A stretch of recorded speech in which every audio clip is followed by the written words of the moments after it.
नमस्कार दोस्तों, आप सबों का स्वागत है।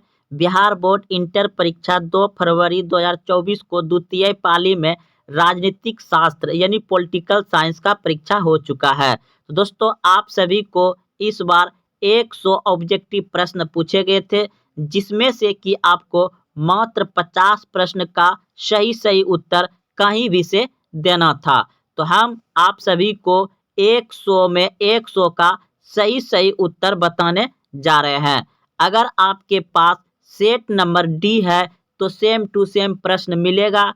अगर आपके पास कोई भी set A B C D जो भी है, प्रश्न वही रहेगा, नंबर चेंज रहेगा, उल्ट आगे पीछे आपको प्रश्न मिल जाएगा। वैसे भी आप एग्जाम दे करके आए हैं तो प्रश्न याद ही होगा। तो चलते हैं अब प्रश्न का उत्तर मिलाने के लिए। तो यह सेट नंबर डी है।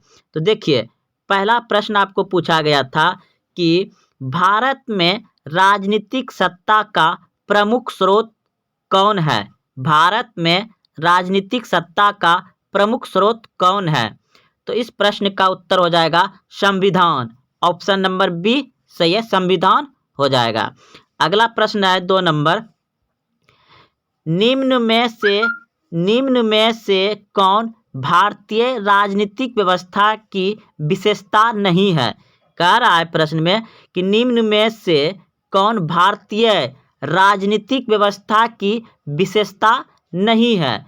तो इस प्रश्न का उत्तर हो जाएगा आपका ऑप्शन नंबर सी, बिल्कुल सही है, आध्यात्मिकता सरकार। आध्यात्मिकता सरकार, ऑप्शन नंबर सी सही हो जाएगा।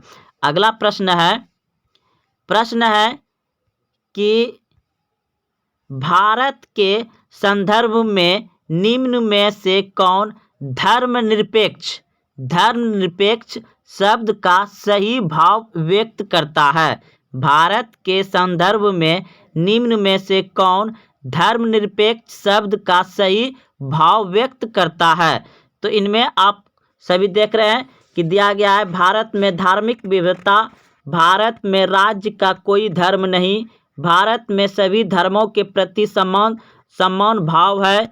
एकदम बिल्कुल सही, इनमें सभी हो जाएगा, क्योंकि भारत देश अपना जो है कि धर्मनिरपेक्षता है, यानी कि भारत देश में सभी राज्य में यहाँ के जितने भी लोग हैं, सिख, ईसाई, मुस्लिम, यानी कि जो भी अलग अलग धर्म का है, सभी को मान्यता है। तो ऑप्शन नंबर डी हो जाएगा, इनमें सभी हो जाएगा।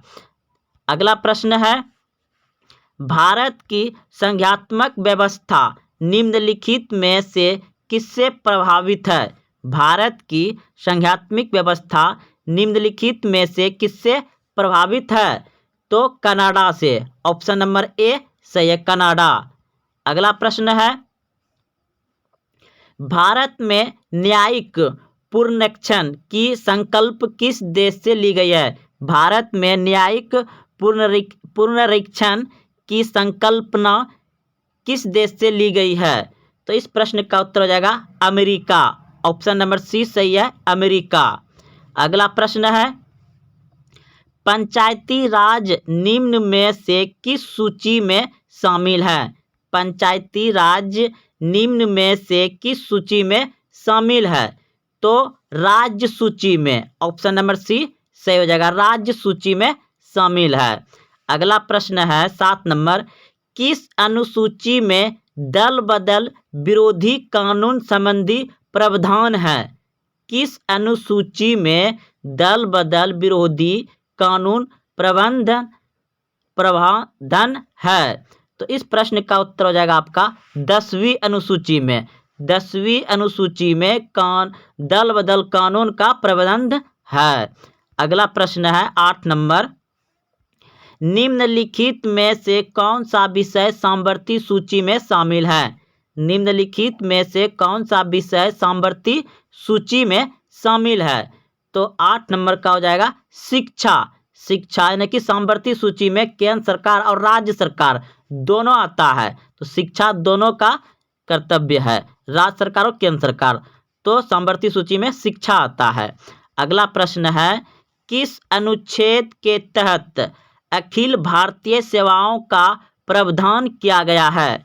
किस अनुच्छेद के तहत अखिल भारतीय सेवाओं का प्रावधान किया गया है? तो अनुच्छेद 312, ऑप्शन नंबर सी सही है, अनुच्छेद 312। अगला प्रश्न है, मौलिक अधिकार है, मौलिक अधिकार है, तो इस प्रश्न का उत्तर हो जाएगा आपका ऑप्शन नंबर ए, बिल्कुल सही है, ऑप्शन नंबर ए हो जाएगा इसका। अगला प्रश्न है, निम्न में से किस प्रधानमंत्री का कार्यकाल सबसे छोटा रहा? यानी कि कौन सा प्रधानमंत्री बना और वह कम ही समय के लिए बना, वैसा कौन सा है? तो ऑप्शन नंबर डी बिल्कुल सही है, गुलजारी लाल नंद, गुलजारी लाल नंद, ऑप्शन नंबर डी सही हो जाएगा। अगला प्रश्न है, निम्न में से कौन प्रधानमंत्री रिजर्व बैंक ऑफ इंडिया के गवर्नर रह चुके हैं? रिजर्व बैंक ऑफ इंडिया के गवर्नर रह चुके हैं। कौन सा प्रधानमंत्री, कौन ऐसा प्रधानमंत्री है जो रिजर्व बैंक ऑफ इंडिया के गवर्नर रह चुके हैं? तो Manmohan Singh, option number C सही हो जाएगा, मनमोहन सिंह वह रिजर्व बैंक के ऑफ इंडिया के गवर्नर रह चुके हैं और यह प्रधानमंत्री भी था।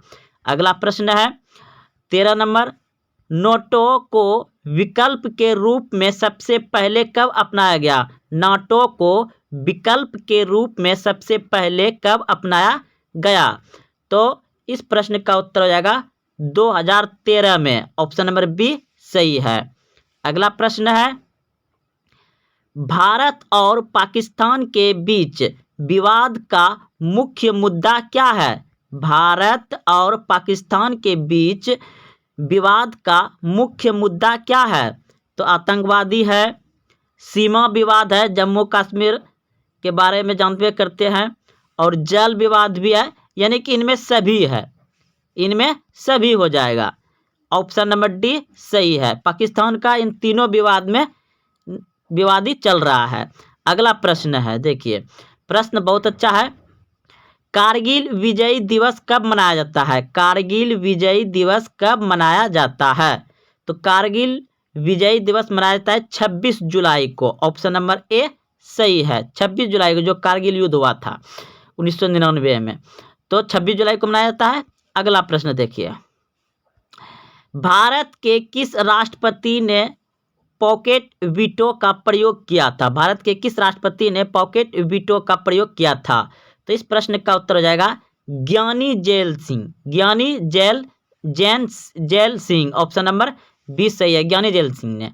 अगला प्रश्न है, नक्सलवादी की शुरुआत कहाँ से हुई थी? नक्सलवादी की शुरुआत कहाँ से हुई थी? तो पश्चिम बंगाल से, ऑप्शन नंबर बी बिल्कुल सही है, पश्चिम बंगाल। अगला प्रश्न है, राष्ट्र निर्माण के मार्ग में बाधाएं क्या है? राष्ट्र निर्माण के मार्ग में बाधाएं क्या है, यानी बाधाएं यानी कि रुकावट क्या है? क्षेत्रवाद, भाषाओं की विविधता, जातिवाद या इनमें सभी? तो इस प्रश्न का उत्तर हो जाएगा आपका ऑप्शन नंबर जो है इनमें सभी, ऑप्शन नंबर डी सही है, इनमें सभी। अगला प्रश्न है, संपूर्ण क्रांति का नारा किसने दिया? ये तो लॉलीपॉप क्वेश्चन है, संपूर्ण क्रांति का नारा किसने दिया? ये तो सभी को अच्छे से बनाए होंगे, ऑप्शन नंबर बी बिल्कुल सही है, जयप्रकाश नारायण ने। अगला प्रश्न है, बिहार के प्रथम राज्यपाल कौन थे? बिहार के प्रथम राज्यपाल कौन थे? तो जयराम दास दौलताराम, ऑप्शन नंबर ए सही है, जयराम दौलता दासराम, ऑप्शन नंबर ए सही है। अगला प्रश्न है, निम्न में से किस राज्य का सृजन 2000 में नहीं हुआ था? तो 2000 में नहीं हुआ था, आपका हो जाएगा तेलंगाना, तेलंगाना 2000 में नहीं हुआ था, ऑप्शन नंबर डी सही हो जाएगा। अगला प्रश्न है, भारत में संविधान संशोधन की प्रक्रिया किस देश से ली गई है? भारत में संविधान संशोधन की प्रक्रिया किस देश से लिया गया है? तो संविधान में संशोधन जो किया जाता है वो किस देश से लिया गया है? तो दक्षिण अफ्रीका से लिया गया है, ऑप्शन नंबर बी सही है। यानी कि भारत में जो संविधान बनाना तो कुछ मेन पॉइंट दूसरे के देश के संविधान से शब्द को लिया गया है, तो ये संविधान संशोधन का जो बात है शब्द है ये दक्षिण अफ्रीका से लिया गया है। ऑप्शन नंबर बी सही हो जाएगा। अगला प्रश्न है, वर्तमान में भारत के कुल कितने उच्च न्यायालय है? अभी वर्तमान में भारत में कुल कितने उच्च न्यायालय है? तो 25 उच्च न्यायालय है। ऑप्शन नंबर ए सही हो जाएगा, 25। अगला प्रश्न है, सप्ताह की स्थापना कब हुई थी? तो 2006 में हुआ था। ऑप्शन नंबर बी सही हो जाएगा, 2006 में हुआ था। अगला प्रश्न है, भारत किस तरह का गणतंत्र है? भारत किस तरह का गणतंत्र है? तो संप्रभुत्व है। ऑप्शन नंबर सी सही हो जाएगा। ऑप्शन नंबर सी बिल्कुल सही है। अगला प्रश्न है, देखिए 26 नंबर प्रश्न है, अंतर्राष्ट्रीय श्रमिक संगठन एक विशिष्ट अभिकरण है। अंतर्राष्ट्रीय श्रमिक संगठन एक विशिष्ट अभिकरण है। तो 26 का हो जाएगा आपका जो है संयुक्त राष्ट्र संघ का क्या है? अंतर्राष्ट्रीय श्रम यानी कि मजदूर, अंतर्राष्ट्रीय श्रम मजदूर संगठन एक विशिष्ट अभिकरण है। किसका है? तो संयुक्त राष्ट्र संघ का है। संयुक्त राष्ट्र संघ का है। ऑप्शन नंबर सी सही हो जाएगा। अगला प्रश्न है, अंतर्राष्ट्रीय परमाणु ऊर्जा अभिकरण की स्थापना कब हुई? अंतर्राष्ट्रीय परमाणु ऊर्जा अभिकरण की स्थापना कब हुई? तो 1957 में हुआ था। ऑप्शन नंबर बी सही हो जाएगा, 1957। अगला प्रश्न है, जनहित याचिका कहाँ दायर की जाती है? जनहित याचिका कहाँ दायर की जाती है? तो उच्च न्यायालय में। ऑप्शन नंबर ए सही हो जाएगा, उच्च न्यायालय में। अगला प्रश्न है, सूचना का अधिकार कानून किस प्रकार का कानून है? सूचना का अधिकार कानून किस प्रकार का कानून है? तो ये हो जाएगा मौलिक अधिकार है। मौलिक अधिकार है। ऑप्शन नंबर बी सही हो जाएगा, मौलिक अधिकार। अगला प्रश्न है, यूनेस्को का मुख्यालय कहाँ है? यूनेस्को का मुख्यालय कहाँ है? तो पेरिस में। ऑप्शन नंबर सी सही है, पेरिस। अगला प्रश्न है, दशक यानी कि सार्क, दशक यानी कि सार्क, दशक की स्थापना का विचार किसने प्रस्तावित किया था? किसने विचार दिया था कि एक दशक होना चाहिए? तो जनरल जिया हुरमैन ने। ऑप्शन नंबर सी सही हो जाएगा। ऑप्शन नंबर सी सही हो जाएगा। अगला प्रश्न है, संयुक्त राष्ट्र संघ के किस अंग को दुनिया का पुलिस कहा जाता है? दुनिया का पुलिस कहा जाता है। संयुक्त राष्ट्र संघ का कौन सा अंग है जो दुनिया का पुलिस कहा जाता है? तो सुरक्षा परिषद। ऑप्शन नंबर बी सही हो जाएगा, सुरक्षा परिषद। Option number B. अगला प्रश्न है, सार्क का प्रथम शिखर सम्मेलन कहाँ हुआ था? सार्क का प्रथम शिखर सम्मेलन हुआ था ढाका में। ऑप्शन नंबर सी सही है। अगला प्रश्न है, निम्न में से कौन सा देश दशक का सदस्य नहीं है? यानी कि सार्क का सदस्य नहीं, दशक सार्क का सदस्य नहीं है। तो म्यांमार नहीं है। और 8 देश है दक्षिण एशियाई का। तो इधर भूटान है, श्रीलंका है, नेपाल है, म्यांमार नहीं है। ऑप्शन नंबर डी सही हो जाएगा। अगला प्रश्न है, निम्न में से कौन गुट निरपेक्ष आंदोलन के उद्देश्य में शामिल नहीं है? निम्न में से कौन गुट निरपेक्ष उद्देश्य में शामिल नहीं है? तो ऑप्शन नंबर बी हो जाएगा, स्वतंत्र अंतर्राष्ट्रीय संबंध का अनुसरण करना। ऑप्शन नंबर बी नहीं है। ऑप्शन नंबर बी सही हो जाएगा इस प्रश्न का उत्तर। अगला प्रश्न है, सच्ची गुट निरपेक्षता की विदेश नीति का समर्थन किसने किया? सच्ची गुट निरपेक्षता की विदेश नीति का समर्थन किसने किया? तो 36 का हो जाएगा आपका ऑप्शन नंबर ए बिल्कुल सही है, पंडित नेहरू ने। ऑप्शन नंबर ए सही है। अगला प्रश्न है, हम भारत के लोग शब्द का प्रयोग भारतीय संविधान के किस भाग में किया गया है? हम भारत के लोग शब्द का प्रयोग भारतीय संविधान के किस भाग में किया गया है? तो ऑप्शन नंबर डी बिल्कुल सही है, प्रस्तावना में किया गया है। किसमें किया गया है? हम भारत के लोग शब्द कहाँ है? प्रस्तावना में है। ऑप्शन नंबर डी सही हो जाएगा। अगला प्रश्न है, संविधान की 11वीं अनुसूची में कितने विषय हैं? संविधान की 11वीं अनुसूची में कितने विषय हैं? तो 29 विषय है। ऑप्शन नंबर सी सही है, 29 विषय। अगला प्रश्न है, निम्नलिखित में से कौन सा शब्द प्रस्तावना में 42वें संविधान संशोधन के द्वारा जोड़ा गया?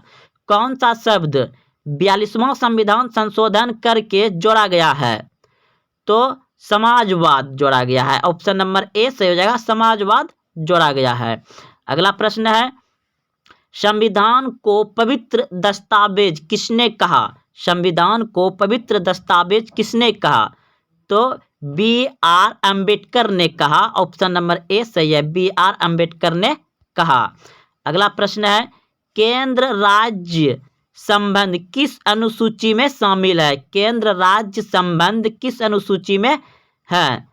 तो केंद्र और राज्य संबंध का जो सूची है वह सातवीं।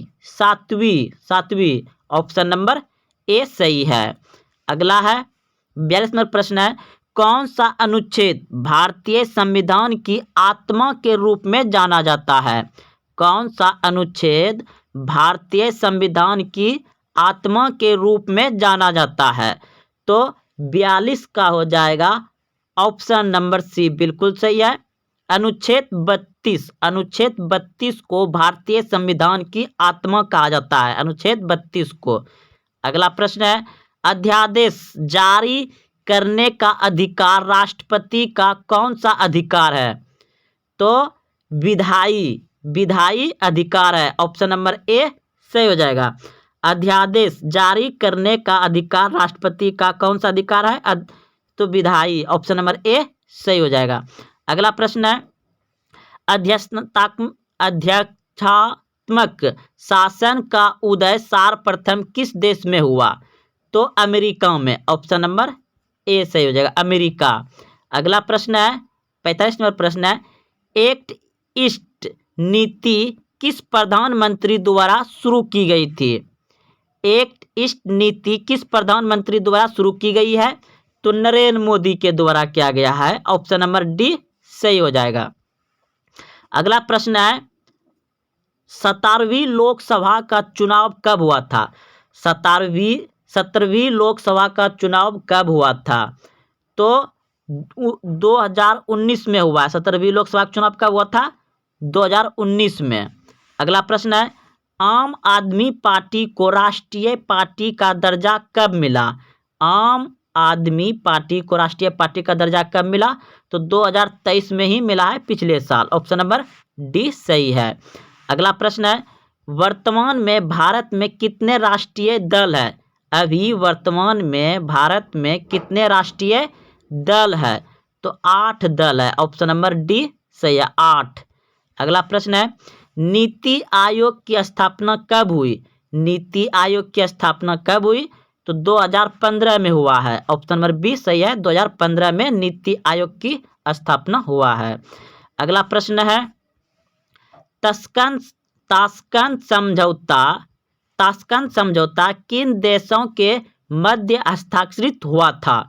तो ताशकंद समझौता हुआ था भारत और पाकिस्तान के बीच। भारत और पाकिस्तान के बीच। ऑप्शन नंबर ए सही है। अगला प्रश्न है, वर्तमान में संयुक्त राष्ट्र संघ के कितने सदस्य देश हैं? वर्तमान में संयुक्त राष्ट्र संघ के कितने सदस्य हैं? तो 193 सदस्य है। ऑप्शन नंबर बी सही है, 193। अगला प्रश्न है, संयुक्त राष्ट्र संघ के महासचिव का कार्यकाल क्या है? संयुक्त राष्ट्र संघ के महासचिव का कार्यकाल क्या है? तो 5 वर्ष। ऑप्शन नंबर सी सही है, 5 वर्ष। अगला प्रश्न है, संयुक्त राष्ट्र संघ का सबसे नया सदस्य देश कौन सा है? यानी कि 193 सदस्य है, तो उसमें सबसे नया सदस्य कौन सा है? तो संयुक्त राष्ट्र संघ का सबसे नया सदस्य है दक्षिणी सूडान। ऑप्शन नंबर बी सही है, दक्षिणी सूडान। अगला प्रश्न है, संयुक्त राष्ट्र संघ की स्थापना का मुख्य उद्देश्य क्या है? संयुक्त राष्ट्र संघ की स्थापना का मुख्य उद्देश्य क्या है? तो 54 का हो जाएगा आपका। ऑप्शन नंबर ए बिल्कुल सही है, विश्व की आर्थिक स्थिति मजबूत करना। संयुक्त राष्ट्र संघ की स्थापना का मुख्य उद्देश्य क्या है? विश्व की आर्थिक स्थिति को मजबूत करना। ऑप्शन नंबर ए सही है। अगला प्रश्न है, सुरक्षा परिषद के अस्थायी सदस्यों का कार्यकाल क्या है? तो सुरक्षा परिषद के अस्थायी सदस्य, जो अस्थायी सदस्य होता है, उसका कार्यकाल कितना होता है? तो 2 वर्ष का होता है। ऑप्शन नंबर बी सही है। 15 सदस्य कुल होते हैं, 5 सदस्य अस्थायी होते हैं, 10 सदस्य अस्थायी होते हैं। इसका 2 साल का होता है। अब अगला प्रश्न देखिए, गुट निरपेक्ष देशों का समूह एक संगठन है। गुट निरपेक्ष देशों का एक संगठन है। तो तृतीय विश्व के देशों का। ऑप्शन नंबर सी सही हो जाएगा। अगला प्रश्न है, गुट निरपेक्ष आंदोलन की प्रासंगिकता निहित है। तो ऑप्शन नंबर हो जाएगा इसका सी, बिल्कुल सही है। सदस्य राज्यों के सामाजिक व आर्थिक विकास में। ऑप्शन नंबर सी सही हो जाएगा। अगला प्रश्न है, निम्न में से कौन सा सदस्य देश को सार्क का अंतिम सदस्य बनाया गया है? निम्न में से कौन सा सदस्य देश को सार्क का अंतिम सदस्य बनाया गया है, यानी कि अंतिम लास्ट में बनाया गया है? तो अफगानिस्तान को सार्क का अंतिम सदस्य बनाया गया है। अगला प्रश्न है, प्रथम गुट निरपेक्ष सम्मेलन कहाँ आयोजित हुआ था? प्रथम गुट निरपेक्ष सम्मेलन कहाँ आयोजित हुआ था? तो बेलग्रेड में। ऑप्शन नंबर सी सही है। अगला प्रश्न है, दशक के महासचिव का कार्यकाल क्या होता है? दशक यानी सार्क के महासचिव जो होते हैं उसके कार्यकाल कितने वर्ष का होता है? तो 3 वर्ष का होता है। ऑप्शन नंबर बी सही है, 3 वर्ष का। अगला प्रश्न है, भारतीय संविधान के किस अनुच्छेद में भारत को राज्यों का संघ घोषित किया गया? भारतीय संविधान के किस अनुच्छेद में भारत को राज्यों का संघ घोषित किया गया है? तो अनुच्छेद 1 में। ऑप्शन नंबर ए सही है। अगला प्रश्न है, प्रश्न नंबर संख्या दिखाई नहीं दे रहा है, 62 है। भारतीय न्यायपालिका किस प्रक्रिया के अंतर्गत कार्य करती है? भारतीय न्यायपालिका किस प्रक्रिया के अंतर्गत कार्य करती है? तो ऑप्शन नंबर जो है ए बिल्कुल सही है, कानून द्वारा स्थापित प्रक्रिया। ऑप्शन नंबर ए सही है।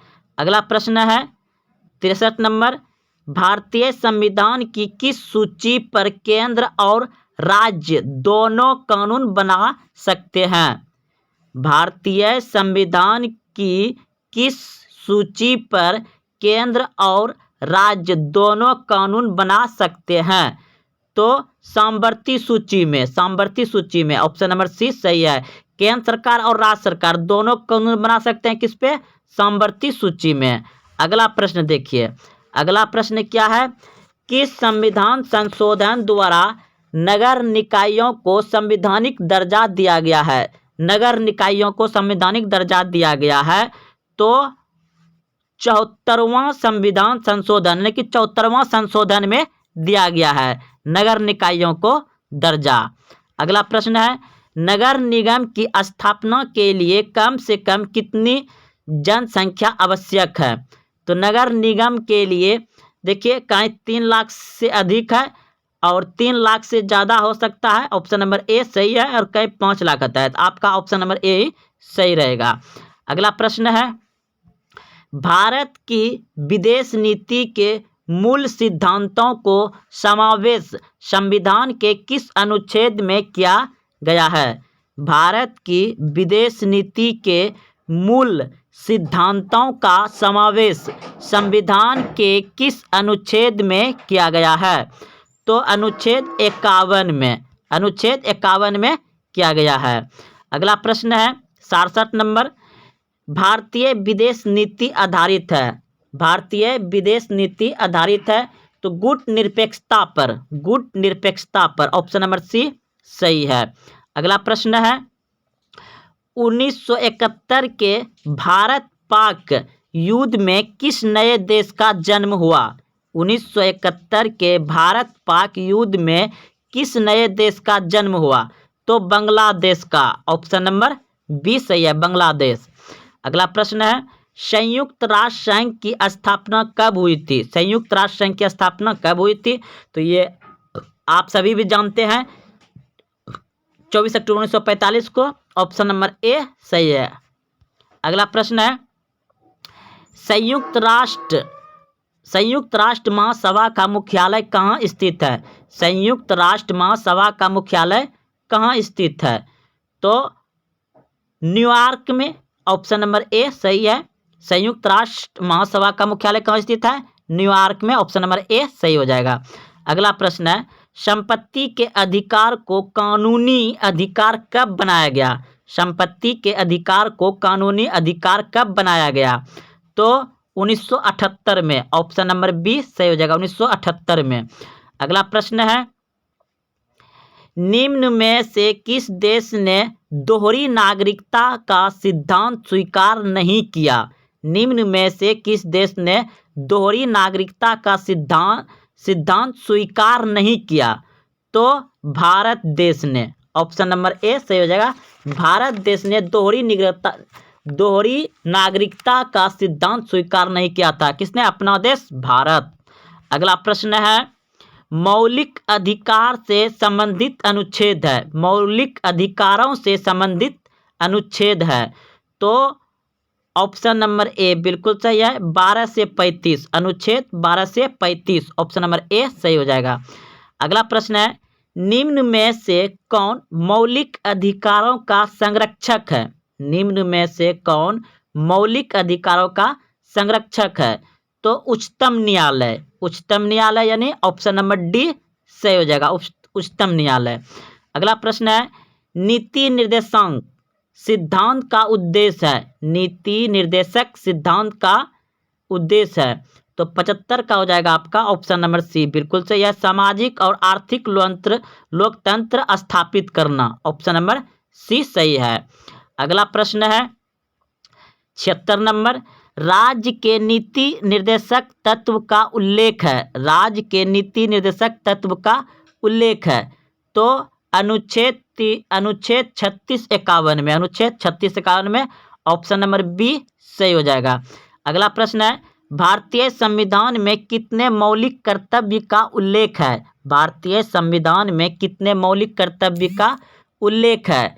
तो 11। ऑप्शन नंबर सी सही है, 11। अगला प्रश्न है, कौन सा अनुच्छेद मंत्रिमंडल की नियुक्ति व पंचायत से संबंधित है? तो 78 का हो जाएगा अनुच्छेद 75। ऑप्शन नंबर डी सही है।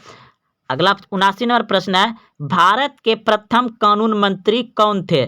भारत के प्रथम कानून मंत्री थे BR Ambedkar. Option number A सही हो जाएगा, BR अम्बेडकर। अगला प्रश्न आपका 79 हो गया था, 80 और 20 प्रश्न बचा हुआ है। 80 प्रश्न देखिए क्या करा था, भारत का प्रधानमंत्री वास्तविक प्रधान है। भारत का प्रधानमंत्री वास्तविक प्रधान है। तो इस प्रश्न का उत्तर हो जाएगा आपका ऑप्शन नंबर कहाँ का है? केंद्र सरकार का है। यानी कि प्रधानमंत्री जो होता है वो केंद्र सरकार का होता है और राज्य सरकार तो मुख्यमंत्री।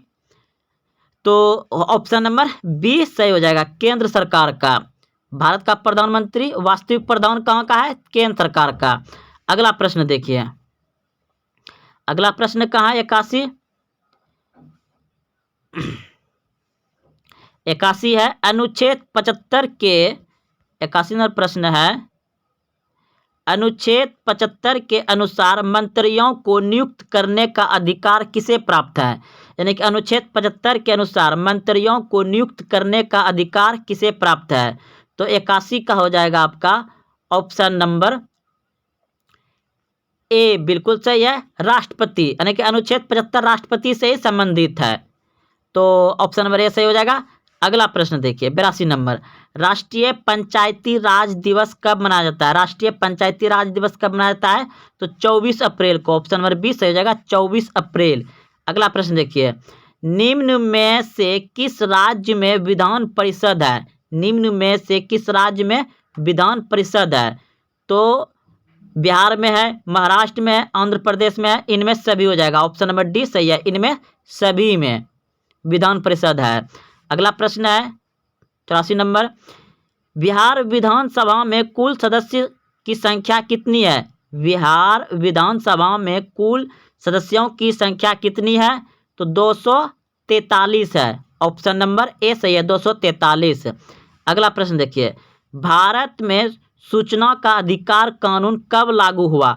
तो भारत में सूचना का अधिकार कानून लागू हुआ है 2005 में। ऑप्शन नंबर ए सही है, 2005। अगला प्रश्न देखिए, प्रश्न है, बिहार में पंचायत निकायों में महिलाओं को 50% आरक्षण किस वर्ष प्रदान किया गया था? किस वर्ष? यानी कि बिहार में महिलाओं को 50% का आरक्षण दे दिया है। किस वर्ष दिया गया है? तो 2006 से। ऑप्शन नंबर बी सही है। अगला प्रश्न है, अंतर्राष्ट्रीय अहिंसा दिवस मनाया जाता है। अंतर्राष्ट्रीय अहिंसा दिवस मनाया जाता है 2 अक्टूबर को। ऑप्शन नंबर सी सही है, 2 अक्टूबर। अगला प्रश्न देखिए, प्रश्न पूछा गया था, किस देश का संविधान अलिखित है? किस देश का संविधान अलिखित है? तो ब्रिटेन हो जाएगा।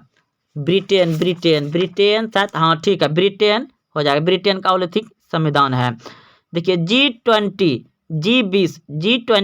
G20 के 18वें शिखर सम्मेलन का मूल विषय क्या था? तो मूल विषय था एक धरती एक परिवार एक भविष्य। एक धरती एक परिवार एक भविष्य। ऑप्शन नंबर ए सही हो जाएगा। अगला प्रश्न देखिए 90 नंबर। अब 10 प्रश्न बचा है। निम्नलिखित में से कौन सा देश G20 का सदस्य नहीं था? तो G20 का सदस्य नहीं है बांग्लादेश। ऑप्शन नंबर ए सही है। अगला प्रश्न देखिए, उच्चतम न्यायालय की स्थापना कब की गई थी? तो उच्चतम न्यायालय की स्थापना किया गया था 1950 में। ऑप्शन नंबर सी सही हो जाएगा। अगला प्रश्न देखिए, जनहित याचिका की शुरुआत की गई थी। जनहित याचिका की शुरुआत की गई थी न्यायिक पहल द्वारा। ऑप्शन नंबर सी सही है, न्यायिक पहल द्वारा। अगला प्रश्न देखिए, भारत में राज्य विधानमंडल का उच्चतम सदस्य कौन है? उच्चतम सदस्य भारत में राज्य विधानमंडल का उच्चतम सदस्य कौन है? तो Vidhan Parishad. Option number B सही है। विधान परिषद उच्चतम होता है और लोकसभा निम्नतम होता है, तो विधान परिषद हो जाएगा। देखिए अगला प्रश्न 94, 86वां संविधान संशोधन संबंधित है। 86वां संविधान संशोधन संबंधित है तो किससे है? शिक्षा का अधिकार से। 86वां संविधान संशोधन किससे संबंधित है? शिक्षा का अधिकार से। ऑप्शन नंबर ए सही हो जाएगा। अगला प्रश्न देखिए, अनुच्छेद 355 का सर्वप्रथम प्रयोग कब किया गया था? अनुच्छेद 355 का सर्वप्रथम प्रयोग कब किया गया था? तो 2023 में। Option number option number D सही है। ऑप्शन नंबर डी 2023 में। अगला प्रश्न देखिए, भारतीय संसद का निम्न सदन कौन सा है? तो भारतीय सदस्य का निम्न सदस्य होता है लोकसभा और उच्च सदस्य होता है विधान परिषद। तो ऑप्शन नंबर सी सही है, लोकसभा हो जाएगा। अगला प्रश्न देखिए, पंचशील सिद्धांत के प्रतिपादक कौन थे? पंचशील सिद्धांत के प्रतिपादक कौन थे? तो Jawaharlal Nehru. Option number B सही है, जवाहरलाल नेहरू थे। सुरक्षा परिषद के अस्थायी सदस्य की संख्या कितनी होती है? तो सुरक्षा परिषद की अस्थायी सदस्य संख्या होती है 10। ऑप्शन नंबर ए सही है। अब लास्ट प्रश्न और एक बचा है, निम्न में से कौन क्षेत्रवाद का रूप है? निम्न में से कौन क्षेत्रवाद का एक रूप है? तो इनमें सभी हो जाएगा। ऑप्शन नंबर डी सही है, इनमें सभी। भाषाई आंदोलन, नस्लीय आंदोलन, क्षेत्रीय पहचान आधारित, ये इनमें सभी हो जाएगा। अगला देखिए, लास्ट प्रश्न था कि वर्तमान में भारत में कितने राज्य हैं? तो वर्तमान में भारत में 28 राज्य है। तेलंगाना राज्य बनकर 29वां हुआ था और जम्मू कश्मीर बनने के बाद 29वां हुआ, लेकिन जम्मू कश्मीर को क्या कर दिया? केंद्र शासित राज्य में दे दिया, तो राज्य 28 से रह गया, केंद्र शासित राज्य बढ़ गया। तो ऑप्शन नंबर सी सही है, अभी वर्तमान में 28 ही राज्य है। तो दोस्तों आप लोगों का कितना सही हुआ और कितना आप लोग गलत किए, गलत छोड़िए, कितना सही हुआ बताइए और आगे का अच्छे से तैयारी करिए, इसमें जितना हुआ जो सही है। तो फिर मिलते हैं अगले वीडियो में। जय हिंद, जय भारत।